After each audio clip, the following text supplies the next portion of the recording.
에이, 저 양반 젊을 땐 빚 떼먹고 도망갔던 거 다 아는데.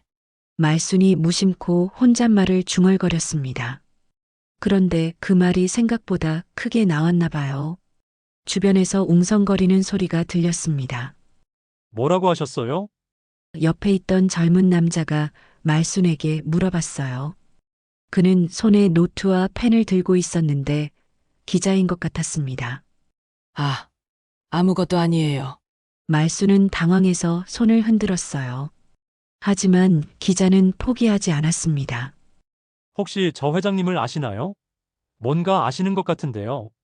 기자의 눈빛이 예리해졌어요. 말순은 더욱 당황했습니다. 괜히 말을 했다가 큰일이 날 것 같았거든요. 정말 아무것도 모르는 늙은이에요. 그냥 지나가는 소리 한 거예요. 말순은 고개를 숙이며 말했습니다. 하지만 기자는 말순의 표정을 유심히 살펴봤어요. 분명히 뭔가 숨기는 것이 있다는 눈치였거든요. 자, 그럼 이제 돌아가겠습니다. 강태준 회장은 마지막 인사를 하고 차에 올랐습니다. 검은 승용차들이 시장을 떠나갔어요. 사람들이 흩어지자 기자가 다시 말순에게 다가왔습니다. 할머니, 정말 저 회장님에 대해서 아무것도 모르세요? 기자는 끈질기게 물어봤어요. 나는 그냥 국어라는 늙은이에요. 말순의 목소리는 떨렸습니다.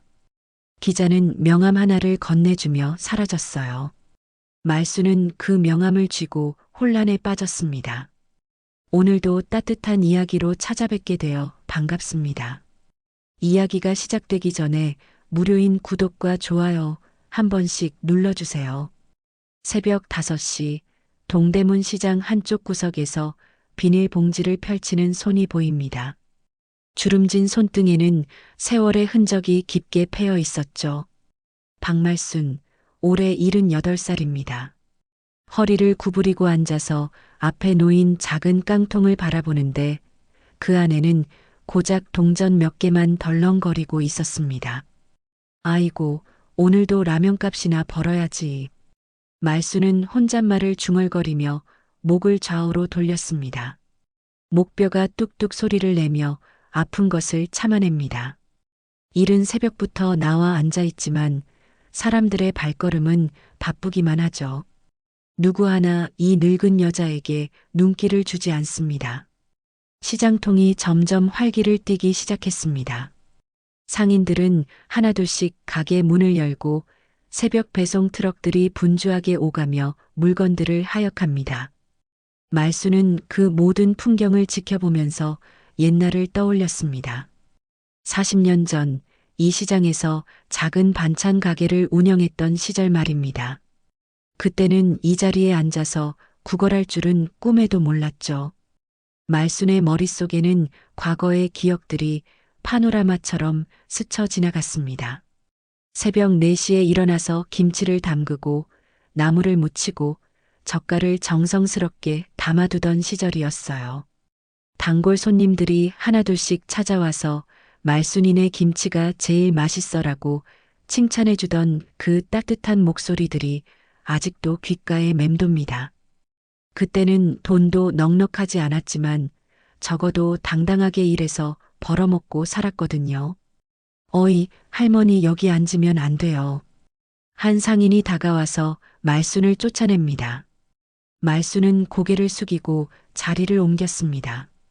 또 다른 구석으로 가서 다시 비닐을 깔고 앉습니다. 이런 일이 하루에도 서너 번씩 반복되죠. 시장 관리소에서 나온 사람들도 말순을 못마땅해 했습니다. 여기는 장사하는 곳이지 구걸하는 곳이 아니에요라는 말을 들을 때마다 말순의 가슴은 더욱 작아졌습니다. 한낮이 되자 햇볕이 따가워졌습니다. 말순의 얼굴에는 땀방울이 송글송글 맺혔죠. 그래도 자리를 지켜야 했습니다. 점심때가 되면 사람들이 많이 다니거든요. 혹시나 해서 기다리는 마음이었습니다. 말순은 지나가는 사람들의 얼굴을 하나하나 살펴봤어요. 혹시 예전에 단골이었던 분들이 있을까 싶어서였죠. 하지만 세월이 너무 많이 흘렀고 말순 자신도 많이 늙어서 알아보는 사람은 아무도 없었습니다. 오히려 사람들은 말순을 보며 고개를 돌리거나 빨리 지나가려고 했어요. 마치 자신들이 언젠가 저렇게 될까봐 두려워하는 것 같았습니다. 말순은 그런 시선들을 느끼면서도 참아야 했어요. 화를 내거나 원망할 처지도 아니었거든요. 할머니, 이거라도 드세요. 한 젊은 아가씨가 빵 하나를 건네주었습니다. 말순의 눈가에 눈물이 글썽였죠. 고마워요, 고마워요. 말순은 연신 고개를 숙이며 인사했습니다. 그 빵을 받아들고는 한참을 들여다보았어요. 언제부터 이렇게 남의 도움을 받고 사는 신세가 되었는지 스스로도 어이없었습니다. 오후가 되자 시장통은 더욱 분주해졌습니다. 아주머니들이 저녁 반찬거리를 사러 나왔고 학생들도 간식을 사 먹으러 왔죠. 말순은 그들을 바라보며 자신의 과거를 더욱 자세히 되돌아봤습니다. 예전에는 이 시장에서 김치를 팔며 하루 종일 바쁘게 살았거든요. 새벽부터 저녁까지 쉴 틈 없이 일했지만 그때는 정말 행복했어요. 손님들과 정겨운 인사를 나누고 외상값도 받아가며 정답게 지냈던 시절이 있었습니다. 그런데 운명의 장난인지 한 번의 잘못된 선택이 모든 것을 무너뜨렸습니다. 동네에서 함께 장사하던 김 사장이라는 분이 큰 사업을 한다며 보증을 서달라고 했을 때 말순은 별 생각 없이 도장을 찍어 주었어요. 우리가 이웃사촌 아니야. 뭐가 걱정이냐고 했던 그 말을 믿었던 것입니다. 하지만 그 사업이 완전히 망해버렸고 보증 때문에 말순이 모든 빚을 떠안게 되었습니다. 집도 가게도 모두 경매로 넘어갔고 평생 모은 돈도 하루아침에 사라져버렸어요. 자식들도 하나둘 연락을 끊었고 결국 이렇게 혼자 남게 된 것입니다. 그때부터 말순의 인생은 완전히 달라져 버렸죠. 해가 기울어 가자 말순은 깡통 안에 돈을 세어 보았습니다. 1,000원짜리 몇 장과 500원짜리 동전들이 전부였어요. 오늘도 라면 한 개 사 먹기도 부족하네. 말순은 한숨을 내쉬며 일어났습니다. 무릎이 아파서 제대로 서기도 힘들었죠. 관절염 때문에 비가 오기 전이면 더욱 아팠습니다. 비닐을 접어서 품에 안고 말순은 천천히 걸어갔습니다. 시장 사람들의 시선이 따가웠지만 이제는 익숙해졌어요. 내일도 또 이 자리에 나와 앉아야겠다는 생각을 하며 말순은 쪽방촌으로 향했습니다. 그 뒷모습이 왠지 쓸쓸해 보였습니다. 하지만 말순은 포기하지 않았어요. 살아야 했으니까요. 며칠 후 평소와 다름없이 말순이 자리를 잡고 앉아있을 때였습니다. 시장 입구 쪽에서 웅성거리는 소리가 들려왔어요. 사람들이 하나둘씩 그쪽으로 몰려가는 것이 보였습니다. 말순도 호기심이 생겨서 목을 길게 빼고 바라봤죠. 검은 승용차 몇 대가 시장 입구에 줄지어 서 있었습니다. 그리고 그 차에서 검은 양복을 입은 중년 남자들이 우르르 내려왔어요. 그 가운데 한 명은 나이가 제법 들어 보이는 분이었는데 다른 사람들이 모두 그분을 모시듯 에워싸고 있었습니다. 저분이 누구시지? 말순 옆을 지나가던 상인이 중얼거렸어요. 대한그룹 회장이래. 강태준이라고. 다른 상인이 대답했습니다. 말순은 그 이름을 듣는 순간 깜짝 놀랐어요. 강태준이라고요? 그 이름이 어디선가 들어본 것 같았거든요. 회장 강태준은 시장을 둘러보며 사람들과 악수를 나누기 시작했습니다. 아, 이 시장 참 정겨워요. 저도 젊을 때 이런 곳에서 장사를 했거든요. 그는 상인들에게 친근하게 말을 걸었어요. 기자들도 따라와서 그 모습을 열심히 찍고 있었습니다. 말순은 그가 말하는 모습을 자세히 지켜봤습니다. 목소리에서 뭔가 익숙한 느낌이 들었어요. 그리고 웃을 때 입꼬리가 올라가는 모습도 어디서 본 것 같았습니다. 하지만 확신은 서지 않았죠.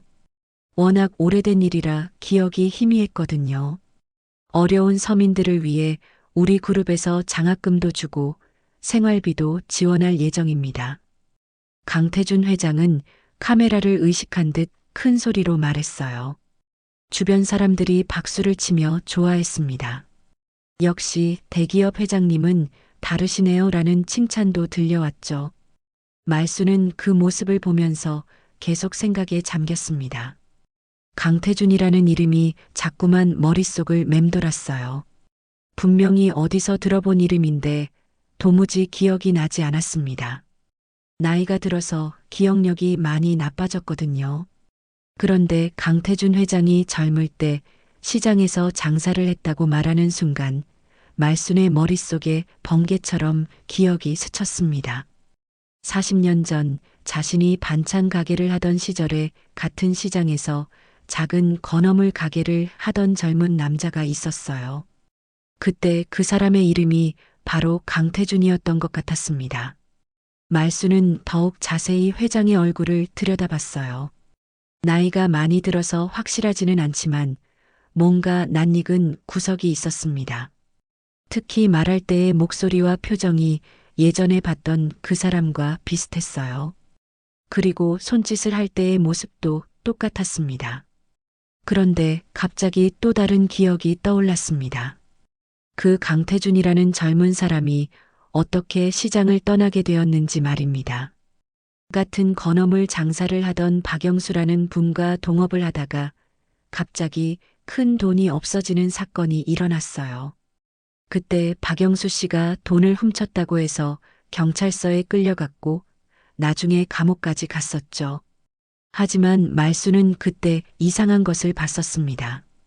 박영수 씨가 경찰서에 끌려가기 전날 밤 강태준이 혼자서 가게에서 뭔가를 몰래 정리하는 모습을 목격했거든요.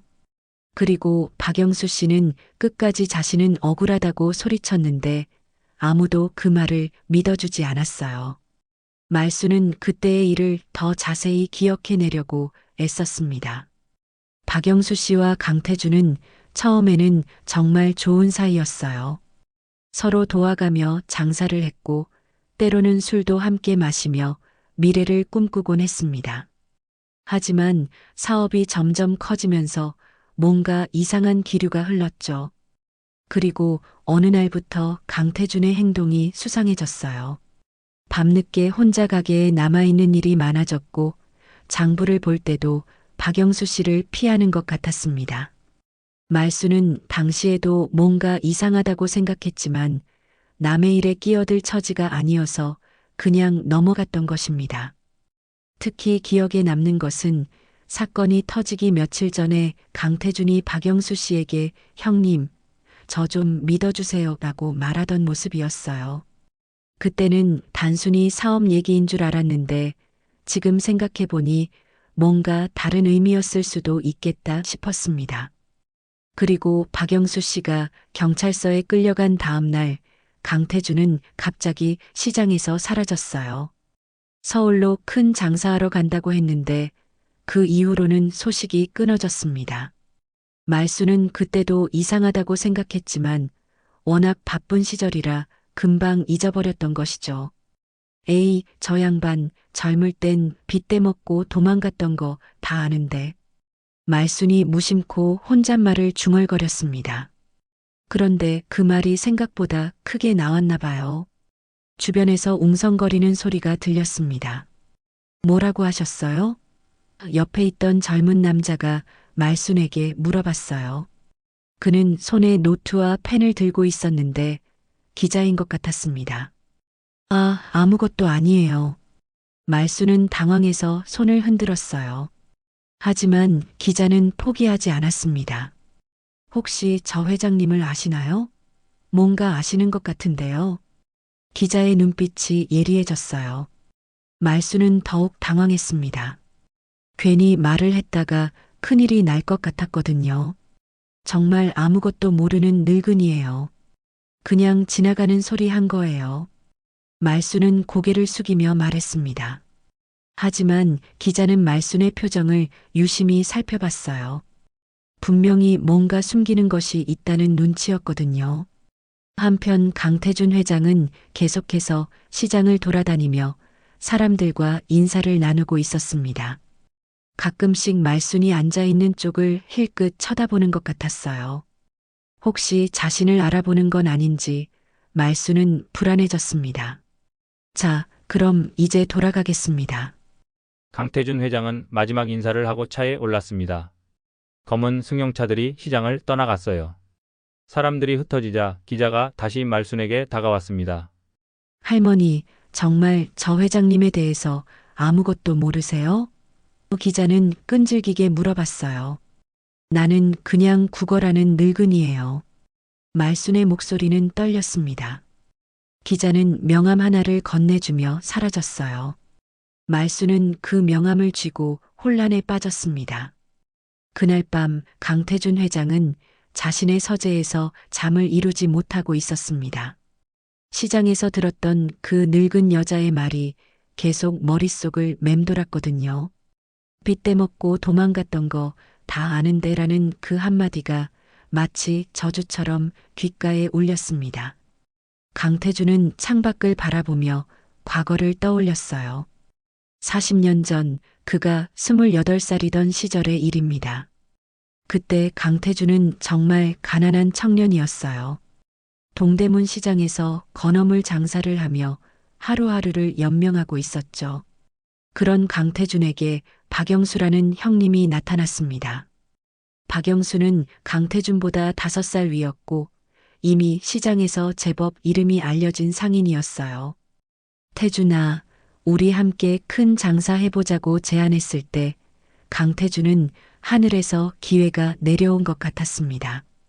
박영수는 자본도 있었고 장사 수완도 좋았거든요. 처음에는 정말 잘 되었어요.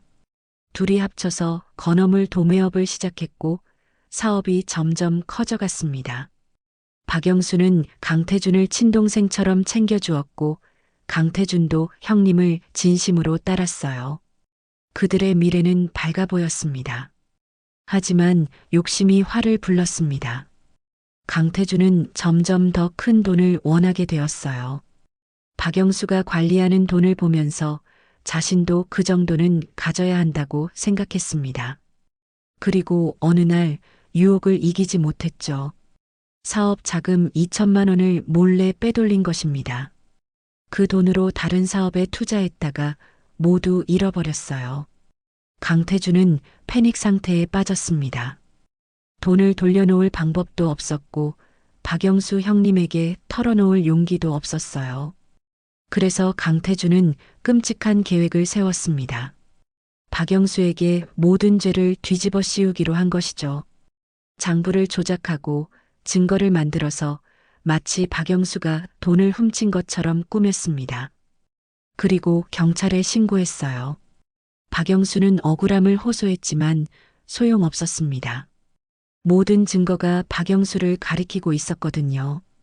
강태준이 워낙 교묘하게 조작했기 때문이었어요. 결국 박영수는 횡령 혐의로 감옥에 갔고 강태준은 남은 사업을 혼자 차지했습니다. 그 돈을 바탕으로 강태준은 서울로 올라갔어요. 새로운 사업을 시작했고 운이 좋았는지 사업이 대박을 쳤습니다. 몇 년 만에 중견기업을 만들었고 10여 년 후에는 대기업으로 성장시켰어요. 그리고 지금은 대한그룹의 회장이 된 것입니다. 하지만 성공할수록 강태준의 마음속에는 죄책감이 자리 잡고 있었어요. 특히 박영수가 감옥에서 병들어 죽었다는 소식을 들었을 때는 며칠 동안 잠을 못 잤습니다. 그래도 시간이 흐르면서 그 기억을 억누르고 살아왔어요. 설마 아직도 그걸 기억하는 사람이 있을까? 강태준은 혼잣말을 중얼거렸습니다. 40년이나 지난 일인데 더구나 그때 시장에 있던 사람들은 대부분 돌아가시거나 어디론가 떠났을 텐데 말이에요. 하지만 오늘 그 늙은 여자의 말을 들으니 불안해졌습니다. 혹시 누군가 진실을 알고 있는 건 아닐까요? 만약 그렇다면 자신의 모든 것이 무너질 수도 있었어요. 지금까지 쌓아온 명성과 재산, 그리고 가족까지 모든 것을 잃을 수도 있었습니다. 강태주는 책상 위의 전화기를 바라봤어요. 지금 당장 누군가에게 전화를 걸어서 그 늙은 여자를 찾아내고 싶었습니다. 하지만 너무 성급하게 행동하면 오히려 의심을 살 수도 있었어요. 신중하게 움직여야 했습니다. 다음 날 아침 강태주는 비서실장을 불렀습니다. 어제 시장에 갔을 때 기자들이 많이 왔던데? 네, 회장님. 경제지 기자들이 주로 왔었습니다. 비서실장이 대답했어요. 혹시 그 중에 이상한 질문을 한 기자는 없었나?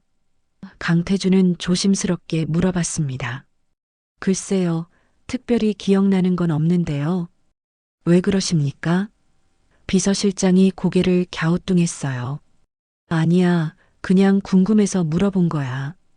강태주는 태연한 척 했지만 속으로는 더욱 불안해졌습니다.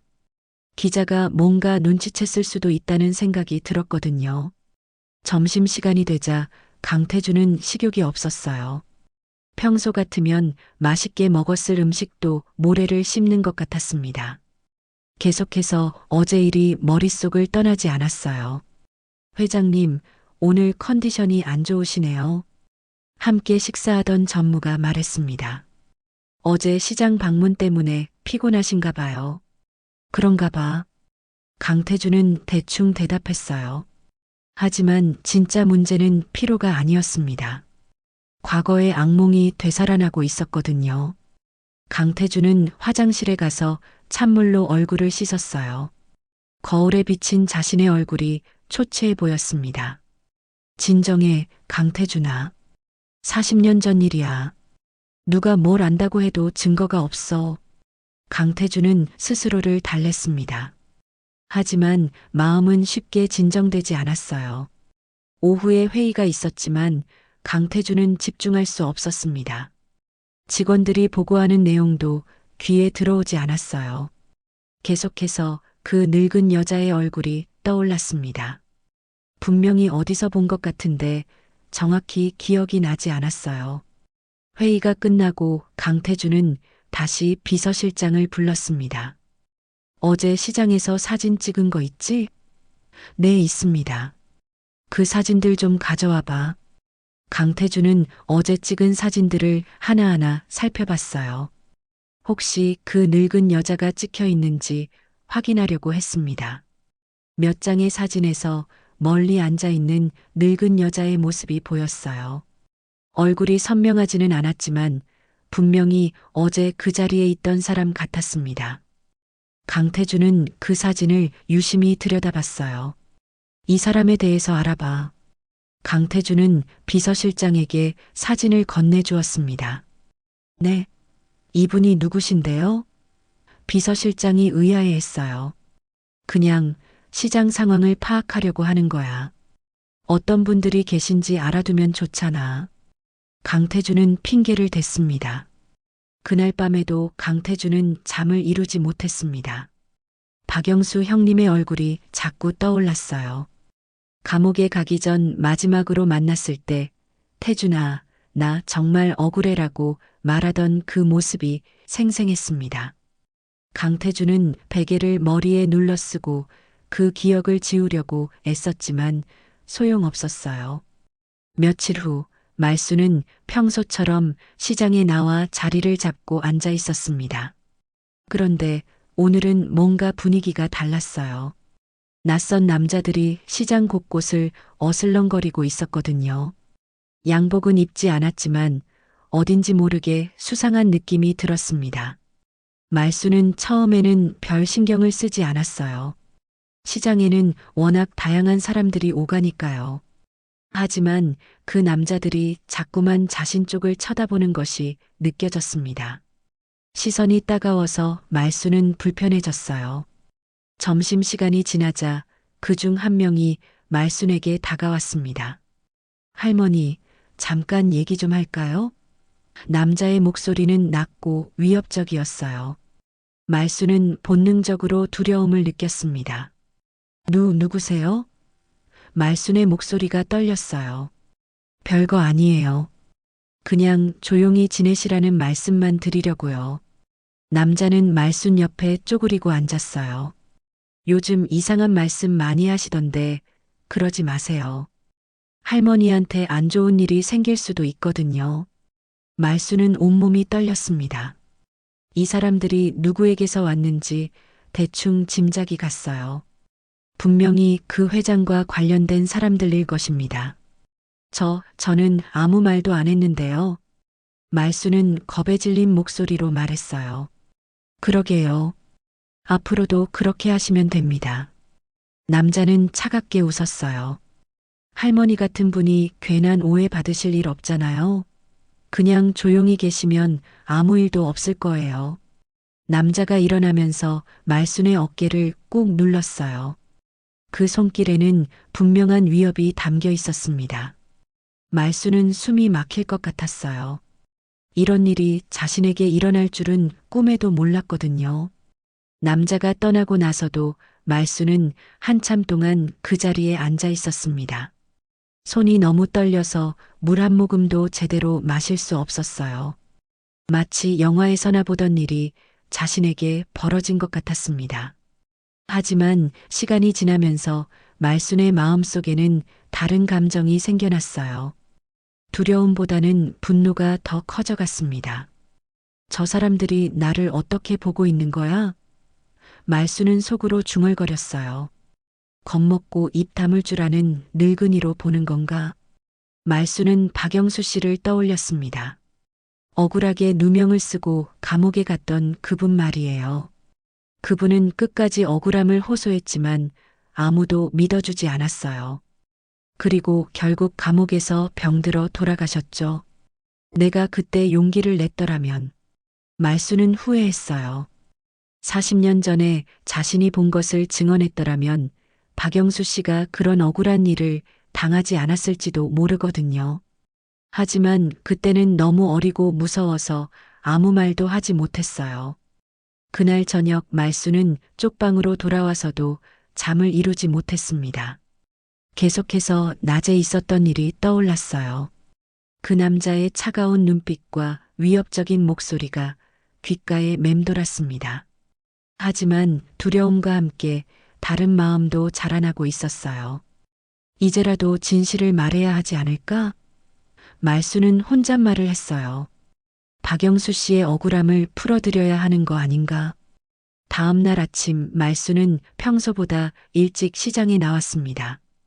어제 그 남자들이 또 올지도 모르지만 굴복할 생각은 없었어요. 오히려 더욱 당당하게 자리를 잡고 앉았습니다. 오전 중에는 별일이 없었어요. 하지만 점심시간 즈음에 어제 그 남자들이 다시 나타났습니다. 이번에는 3명이나 왔어요. 말순은 가슴이 뛰었지만 자리를 지켰습니다. 할머니, 어제 우리 얘기 잘 들으셨죠? 남자 중 하나가 다가와서 말했어요. 네, 들었어요. 말순이 대답했습니다. 목소리는 떨렸지만 도망가지는 않았어요. 그런데 왜 아직도 여기 계세요? 다른 곳으로 가시는 게 좋을 텐데요. 남자의 어투가 더욱 위협적이 되었어요. 여기는 할머니께서 계실 곳이 아니에요. 말순은 깊게 숨을 들이쉬었습니다. 그리고 또렷한 목소리로 말했어요. 여기는 공공장소예요. 저도 여기 있을 권리가 있어요. 남자들은 예상하지 못한 반응에 당황하는 것 같았어요. 할머니, 괜한 고집 부리지 마세요. 우리도 좋게 말하는 거예요. 다른 남자가 끼어들었어요. 할머니 같은 분이 다치시면 안 되잖아요. 그 말을 들은 순간 말순의 오랜 분노가 폭발했습니다. 다치기는 누가 다쳐요? 당신들이 누군데 나를 협박해요? 말순의 목소리가 커졌어요. 주변 사람들이 쳐다보기 시작했습니다. 할머니, 목소리 좀 낮추세요. 남자가 당황해서 말했어요. 사람들이 보잖아요. 보면 어때서요? 나쁜 짓 하는 게 아닌데. 말순은 더욱 큰 소리로 말했어요. 시장 상인들이 하나둘씩 몰려오기 시작했습니다. 무슨 일이에요? 저 사람들이 할머니한테 뭐라고 하는 거예요? 웅성거리는 소리가 들렸어요. 남자들은 상황이 불리해지자 서둘러 자리를 떴습니다. 할머니, 오늘은 이만 가겠어요. 하지만 우리 말 잘 생각해 보세요. 그들이 떠나고 나서야 말수는 안도의 한숨을 쉬었어요. 할머니, 괜찮으세요? 저 사람들이 뭐라고 했어요? 한 상인이 다가와서 물어봤어요. 고마워요. 별일 아니에요. 말수는 고개를 숙여 인사했어요.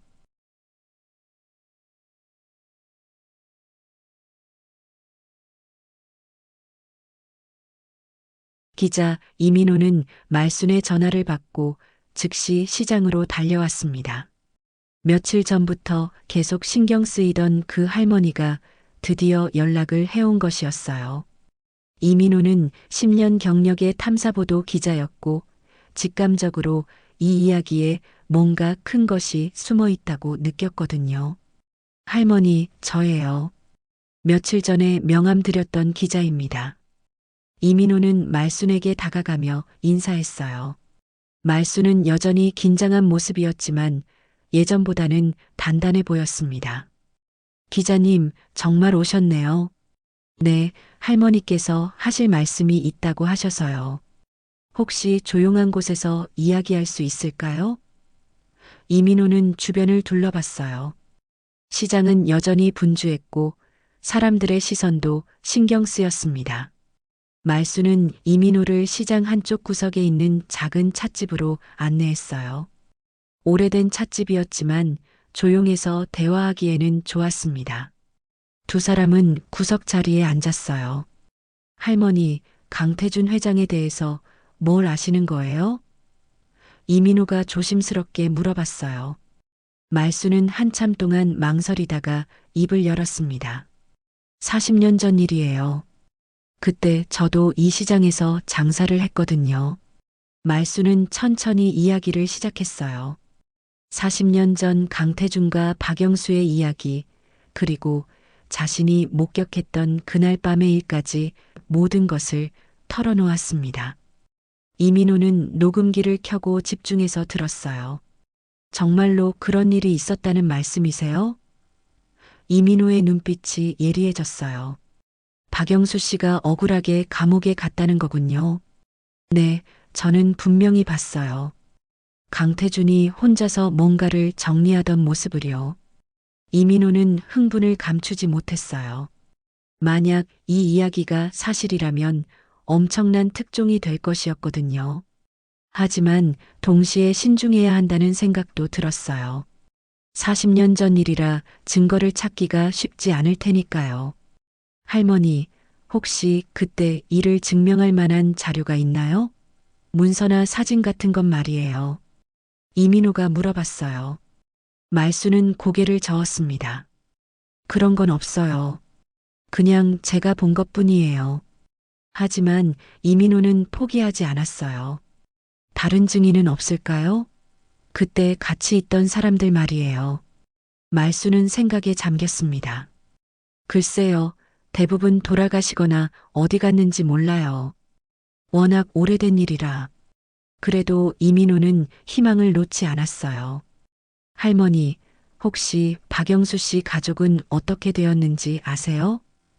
아들이 하나 있었는데 아버지가 감옥에 간 후로는 연락이 끊어졌어요. 어머니도 일찍 돌아가셨고요. 이민호는 노트에 열심히 메모했어요. 박영수의 아들을 찾는 것이 첫 번째 과제가 될 것 같았습니다. 그리고 당시 상인의 자료나 경찰서 기록도 찾아봐야겠다고 생각했어요. 할머니, 혹시 최근에 누군가 할머니를 찾아온 적 있나요? 이민호가 물어봤어요. 말수는 어제 있었던 일을 이야기했습니다. 낯선 남자들이 와서 협박했다는 것까지 모두 말했어요. 그럼 정말로 뭔가 숨기고 있는 게 분명하네요. 이민호는 확신했어요. 아무것도 아니라면 굳이 할머니를 협박할 이유가 없잖아요. 말순도 고개를 끄덕였습니다. 이민호는 말순과 헤어진 후 즉시 취재에 들어갔어요. 먼저 시청과 구청에 가서 40년 전 상인회 자료를 찾아봤습니다. 다행히 일부 자료가 보관되어 있었어요. 그 안에서 강태준과 박영수의 이름을 발견했습니다. 다음으로 이민호는 당시 경찰서 기록을 찾아봤어요. 박영수의 사건 기록이 남아 있었습니다. 횡령 혐의로 기소되어 실형을 선고받았다는 내용이었어요. 하지만 박영수는 끝까지 무죄를 주장했다는 기록도 있었습니다. 가장 중요한 것은 박영수의 아들을 찾는 일이었어요. 이민호는 여러 경로를 통해 수소문했습니다. 그리고 며칠 후 드디어 박영수의 아들 박상철을 찾아냈어요. 그는 현재 인천에서 작은 공장을 운영하고 있었습니다. 이민호는 박상철을 만나러 갔어요. 50대 중반의 박상철은 아버지 이야기가 나오자 눈물을 글썽였습니다. 아버지는 끝까지 억울하다고 하셨어요. 감옥에서도 편지로 자신은 죄가 없다고 하셨죠. 혹시 당시 자료나 편지 같은 것이 남아있나요? 이민호가 물어봤어요. 박상철은 고개를 끄덕였습니다. 아버지가 감옥에서 보낸 편지들이 있어요. 그리고 당시 장부 일부도 어머니가 보관해 두셨거든요. 박상철이 가져온 자료들은 정말 귀중했어요. 박영수가 감옥에서 쓴 편지에는 자신의 억울함과 함께 강태준에 대한 의구심이 담겨 있었습니다. 그리고 당시 장부를 보니 의심스러운 부분들이 여러 곳 발견되었어요. 기자님, 정말 아버지의 억울함을 풀어주실 수 있나요? 박상철이 간절한 목소리로 물어봤어요. 최선을 다해보겠습니다. 하지만 시간이 좀 걸릴 것 같아요. 이민호가 대답했어요. 이민호는 더 많은 증거를 찾기 위해 발품을 팔았어요. 당시 시장에서 일했던 사람들을 찾아가서 인터뷰했고 관련 문서들도 더 수집했습니다.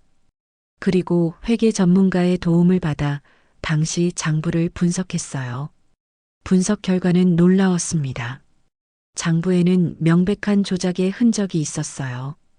강태준이 박영수에게 죄를 뒤집어 씌우기 위해 증거를 조작했다는 것이 거의 확실해졌습니다. 이민호는 기사를 쓰기 시작했어요. 하지만 신중하게 접근했습니다.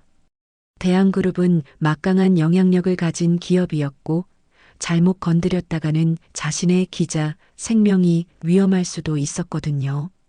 드디어 기사가 완성되었어요. 대한그룹 강태준 회장의 숨겨진 과거라는 제목의 기사였습니다.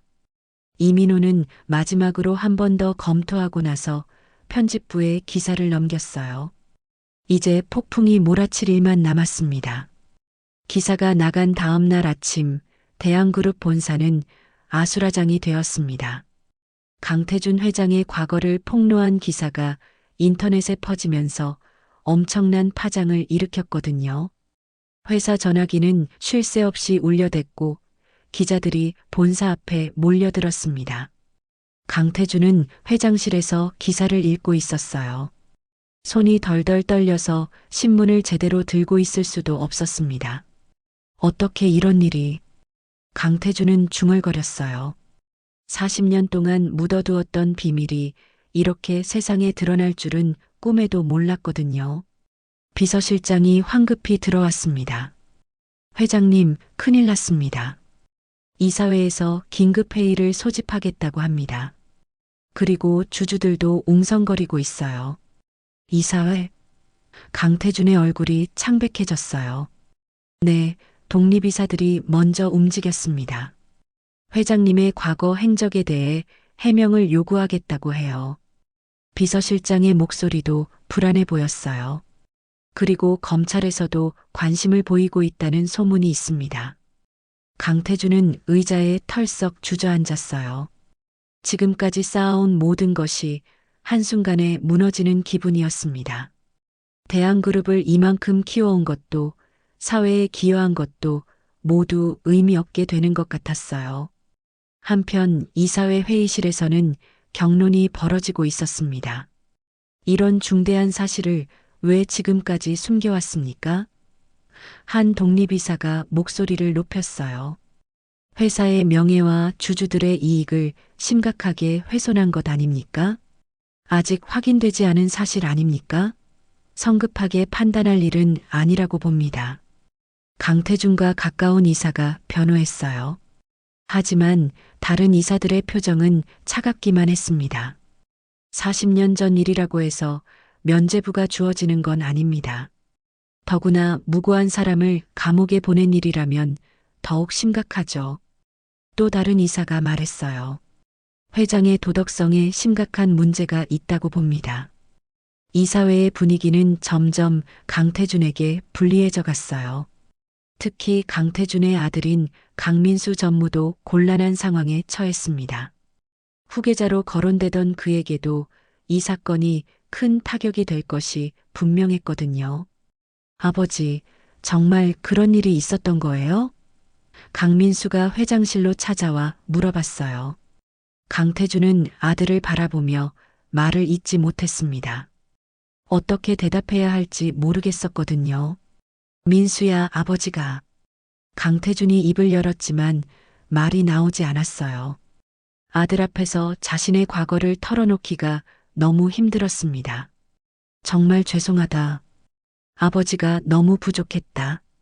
강민수는 아버지의 표정을 보고 모든 것을 알 수 있었어요. 정말 그런 일이 있었던 거군요. 강민수의 목소리는 실망으로 가득했습니다. 어떻게 그런 일을 하실 수 있었어요? 그때는 젊었고 욕심이 앞섰다. 변명의 여지가 없다. 강태준은 고개를 숙였어요. 하지만 그 이후로는 정직하게 살려고 노력했다. 그것만은 믿어다오. 밖에서는 기자들이 더욱 몰려들었어요. 대한그룹 주가도 폭락하기 시작했습니다. 투자자들이 불안해하며 주식을 팔아치우고 있었거든요. 회사 직원들도 술렁이며 앞으로 어떻게 될지 걱정하고 있었어요. 오후에 강태준은 변호사와 만났습니다. 회장님, 지금 상황이 매우 심각합니다. 검찰에서 수사에 착수할 가능성이 높아요. 변호사의 표정도 어두웠어요. 40년 전 일인데 지금 와서 처벌받을 수 있나요? 강태준이 물어봤어요. 공소시효는 지났지만 사회적 책임은 남아 있습니다. 더구나 기업 경영에도 큰 영향을 미칠 것 같아요. 그날 저녁 뉴스에서는 이 사건이 톱뉴스로 다뤄졌어요. 대기업 회장의 충격적인 과거라는 제목으로 연일 보도되었습니다. 말순의 인터뷰도 방송되었고 박영수의 아들 박상철도 출연해서 아버지의 억울함을 호소했어요. 시청자들의 반응은 폭발적이었습니다. 인터넷 댓글창은 강태준을 비난하는 글로 가득 찼어요. 어떻게 그런 나쁜 짓을 하고도 떵떵거리며 살 수 있었나? 무고한 사람을 감옥에 보내고 자신은 성공했다니 말이 되나? 강태준은 집에서 그 뉴스를 보며 절망했어요. 부인과 자식들도 충격을 받았고 집안 분위기는 얼어붙었습니다. 평생 존경하던 남편이자 아버지가 이런 과거를 숨기고 있었다는 사실을 받아들이기 힘들었거든요.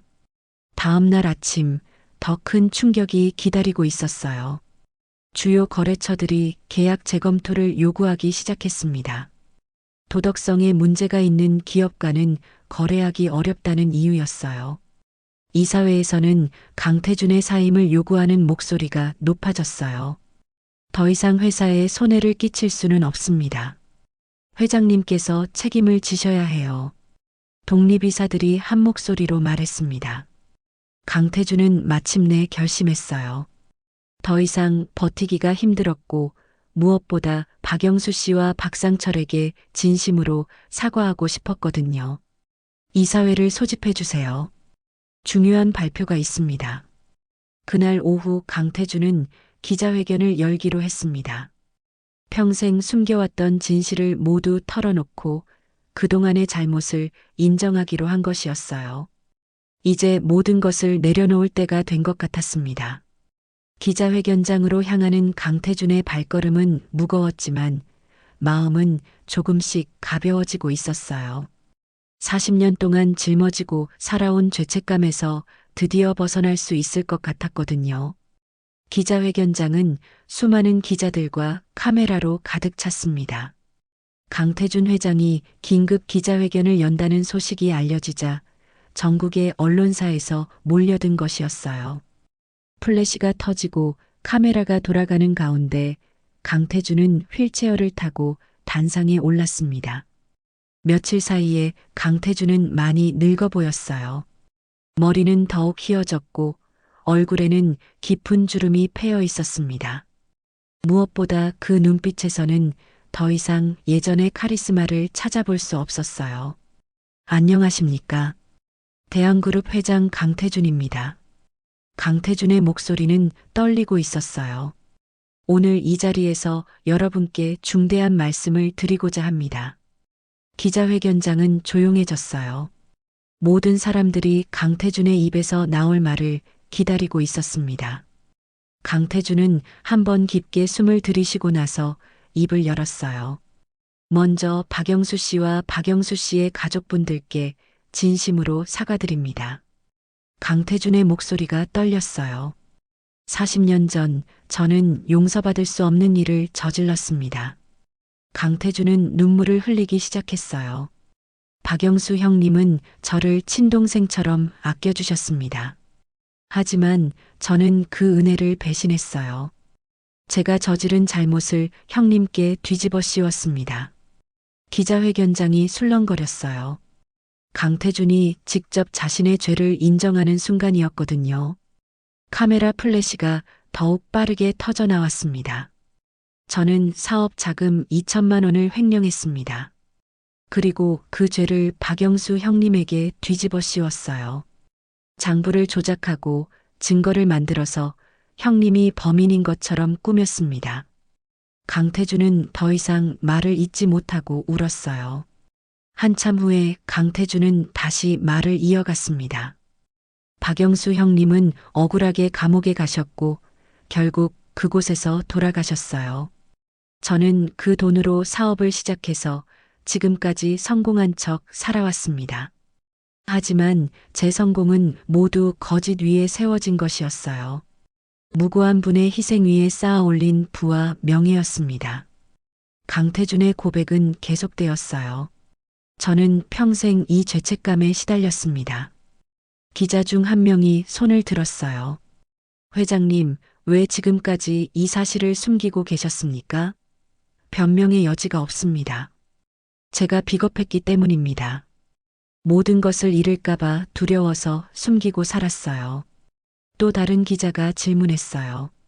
앞으로 어떻게 하실 계획이십니까? 강태준은 잠시 망설이다가 대답했어요. 대한그룹 회장직에서 물러나겠습니다. 그리고 박영수 씨 가족분들께 합당한 보상을 해드리겠어요. 무엇보다 박영수 씨의 명예를 회복시켜드리고 싶습니다. 형님은 정말 억울하게 돌아가셨거든요.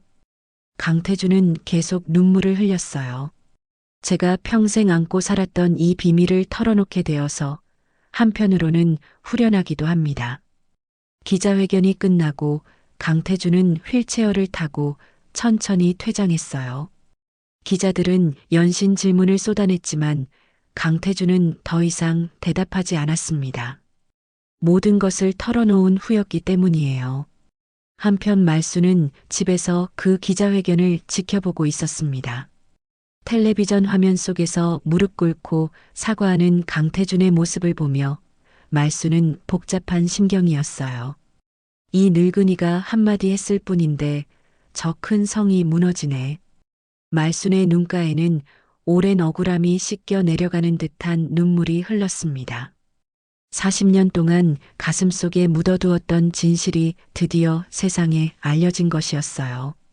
박영수 씨의 억울함도 비로소 풀리게 된 것 같았습니다. 그날 저녁 박상철에게서 전화가 왔어요. 할머니, 정말 감사합니다. 아버지의 억울함을 풀어주셔서요. 박상철의 목소리는 눈물로 젖어 있었어요. 이제야 아버지께 떳떳하게 인사드릴 수 있을 것 같아요. 고마워할 것 없어요. 내가 진작에 용기를 냈어야 했는데 너무 늦었어요. 말순도 울먹였어요. 박영수 씨가 하늘에서 보고 계실 거예요. 이제 편히 쉬실 수 있을 것 같아요. 다음 날 아침 대한그룹은 임시주주총회를 열어 강태준의 사임을 의결했어요. 그리고 박영수 씨의 명예회복을 위한 공식적인 절차도 시작되었습니다. 정부에서도 이 사건에 관심을 보이며 과거사 진상규명에 나서겠다고 발표했어요. 며칠 후 강태준은 박상철을 만났습니다.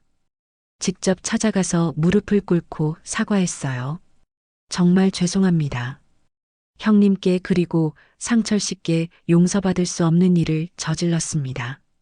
박상철은 강태준을 바라보며 말했어요. 40년 동안 기다렸습니다. 언젠가는 진실이 밝혀질 것이라고 믿었어요. 이제 와서 사과한들 무슨 소용이겠습니까만 그래도 말씀해 주셔서 감사합니다. 강태준은 박상철에게 상당한 금액의 보상금을 지급하기로 약속했어요. 그리고 박영수 씨를 위한 추모비 건립도 추진하기로 했습니다. 형님의 명예를 회복시키는 것이 제가 할 수 있는 최소한의 일입니다. 말순도 그 자리에 함께 있었어요. 강태준은 말순에게도 깊이 고개를 숙였습니다. 할머니 덕분에 진실이 밝혀졌습니다. 정말 감사드려요. 당연한 일을 했을 뿐이에요. 늦게나마 해야 할 몫을 한 거죠. 그날 저녁 말순은 박영수 씨의 무덤을 찾아갔어요. 오랫동안 찾지 못했던 무덤이었는데 박상철의 안내로 갈 수 있었습니다. 영수 씨, 이제 억울함이 풀렸어요. 편히 쉬세요. 말순은 무덤 앞에서 한참을 서 있었어요. 40년 전 그날 밤에 본 것을 진작 말했더라면 박영수 씨가 그런 고생을 하지 않았을 텐데 하는 후회가 밀려왔습니다. 하지만 이제라도 진실이 밝혀진 것에 위안을 삼았어요. 몇 달이 지난 후 말순은 다시 시장에 나와 있었습니다. 하지만 이번에는 국어를 위해서가 아니었어요. 시장 한쪽 구석에 작은 무료 급식소가 생겼고 말순은 그곳에서 자원봉사를 하고 있었습니다. 할머니, 오늘도 나오셨네요. 젊은 봉사자가 말순에게 인사했어요. 그럼요, 이런 일에 빠질 수 있나요? 말순은 환하게 웃으며 앞치마를 두르고 있었습니다. 예전의 초라한 모습은 온데간데 없고 생기가 넘쳐 보였어요. 이 급식소는 강태준이 박영수 씨를 추모하며 만든 것이었어요. 박영수 추모재단을 설립하면서 어려운 사람들을 돕기 위한 사업의 일환이었습니다. 말순은 그 첫 번째 봉사자가 되었어요. 할머니, 국 좀 더 주세요. 한 할아버지가 그릇을 내밀었어요. 그럼요, 많이 드세요. 말순은 정성스럽게 국을 퍼주었습니다. 따뜻한 미소가 할아버지에게 전해졌어요. 말순에게는 이제 구걸할 필요가 없었습니다. 강태준이 사과의 의미로 상당한 보상금을 주었거든요. 하지만 말순은 그 돈을 모두 자신을 위해 쓰지 않았어요. 일부는 급식소 운영에 기부했고 나머지는 어려운 이웃들을 돕는 데 사용했습니다. 말순 할머니 덕분에 이 급식소가 더욱 따뜻해졌어요. 급식소 관리자가 말했어요. 할머니가 계시니까 어르신들도 더 편안해 하시는 것 같아요. 말순은 부끄러워하며 손을 흔들었어요. 점심시간이 되자 사람들이 하나둘씩 모여들었어요. 노숙자들, 일용직 아저씨들, 혼자 사는 어르신들이 주요 대상이었습니다. 말순은 그들 한 명 한 명에게 정성껏 음식을 대접했어요. 할머니, 이 국 정말 맛있어요. 한 중년 남자가 말했어요. 어떻게 만드신 거예요? 그냥 정성껏 끓인 거예요.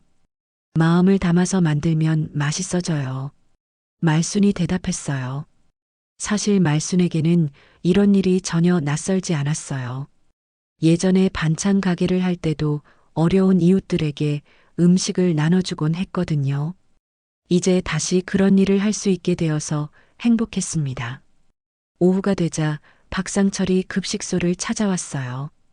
그는 이제 박영수 추모재단의 이사로 일하고 있었습니다. 할머니, 오늘도 고생 많으셨어요.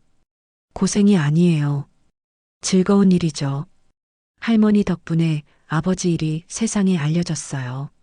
정말 감사해요. 박상철은 진심으로 고마워했어요. 이제 아버지도 편히 쉬고 계실 것 같아요. 말순도 박상철의 말에 고개를 끄덕였습니다. 박상철은 요즘 아버지의 일대기를 책으로 쓰고 있었어요. 억울하게 누명을 쓰고 감옥에서 생을 마감한 아버지의 이야기를 후세에 전하고 싶었거든요. 말순도 그 책 작업에 도움을 주고 있었습니다. 할머니의 용기가 없었다면 아버지는 영원히 억울한 채로 남아 있었을 거예요. 박상철이 말했어요. 늦었지만 진실이 밝혀져서 다행이에요. 말순은 박상철의 손을 꼭 잡았어요. 그때 기자 이민호가 급식소에 들어왔어요. 그는 이 사건으로 큰 특종을 터뜨려서 올해의 탐사보도상을 받았습니다. 할머니, 안녕하세요. 어떻게 지내세요? 기자님, 잘 지내요. 이렇게 보람된 일을 할 수 있어서 행복해요. 말순이 대답했어요. 이민호는 말순의 변화된 모습을 보며 감탄했습니다. 정말 달라지셨네요. 훨씬 밝아 보이세요. 그럼요. 이제 떳떳하거든요. 말순은 웃었어요. 숨길 것도 없고 부끄러울 것도 없어요. 내가 해야 할 일을 했으니까요. 이민호는 그 말에 감동받았어요. 이민호는 말순의 후속 이야기를 취재하러 온 것이었어요. 진실을 밝힌 후 말순이 어떻게 살고 있는지, 그리고 이 급식소에서 어떤 일을 하고 있는지 궁금했거든요. 할머니의 용기 있는 증언이 많은 사람들에게 희망을 주고 있어요. 이민호가 말했어요. 진실은 언젠가 밝혀진다는 것을 보여주셨거든요. 말순은 고개를 저었어요. 나는 그냥 당연한 일을 했을 뿐이에요. 저녁 시간이 되자 급식소 문을 닫을 시간이었어요. 마지막 손님까지 모두 대접하고 나서 말순은 설거지를 시작했습니다. 그 모습이 너무나 자연스러워서 마치 평생 이런 일을 해온 것 같았어요. 할머니, 내일도 오실 거죠? 다른 봉사자가 물어봤어요. 물론이죠. 이제 이게 내일이에요. 말순은 자신 있게 대답했어요. 할 일이 있다는 게 얼마나 감사한 일인지 몰라요.